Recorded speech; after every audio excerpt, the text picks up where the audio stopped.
तर विद्यार्थी मित्रांनो, राज्यसेवा आणि कंबाईंड पूर्व परीक्षेच्या दृष्टिकोनातून अतिशय महत्त्वाचा टॉपिक म्हणजे अग्रक्रम क्षेत्र कर्ज पुरवठा। तर 1 जुलै 2015 पासून अग्रक्रम क्षेत्राची जी व्याख्या आहे ती बदललेली आहे आणि आता कर्जाचं निर्धारित लक्ष्य पण 2023-24 मध्ये बदललेलं आहे। तर ते आपल्याला बघायचंय।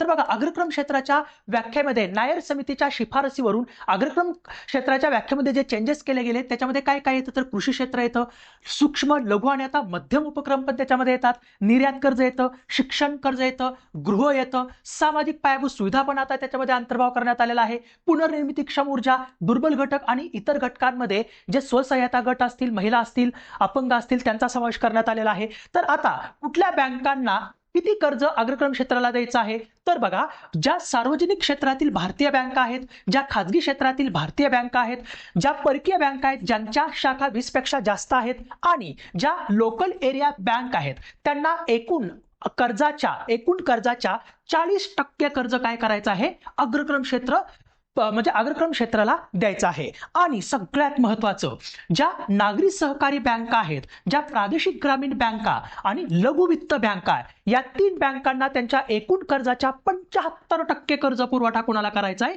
अग्रक्रम क्षेत्राला करायचा आहे। तर हे लक्षात ठेवा।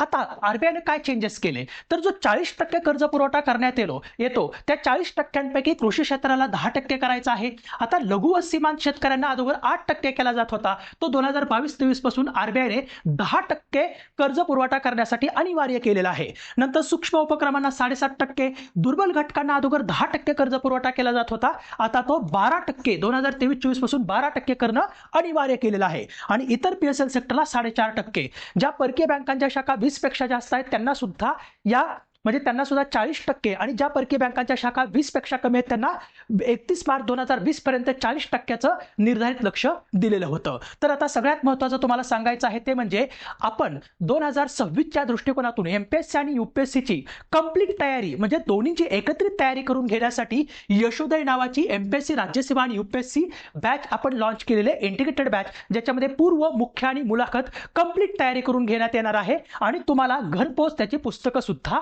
मिळणार आहेत। स्टडी मटेरियल त्याच्यामध्ये तुम्हाला पूर्ण complete conceptual clarity, subject understanding, answer writing practice सगळं करून घेतलं जाणार आहे। तर याच्यावरती जास्तीत जास्त डिस्काउंट मिळवण्यासाठी या नंबरवरती तुम्ही काय करा, कॉन्टॅक्ट करा, तुम्हाला 100% फायदा होईल किंवा तुमच्या मित्रमैत्रिणींना सांगा। तर याच्यावरती सध्या ऑफर सुरू आहे, त्याचा लाभ घ्या। सो धन्यवाद।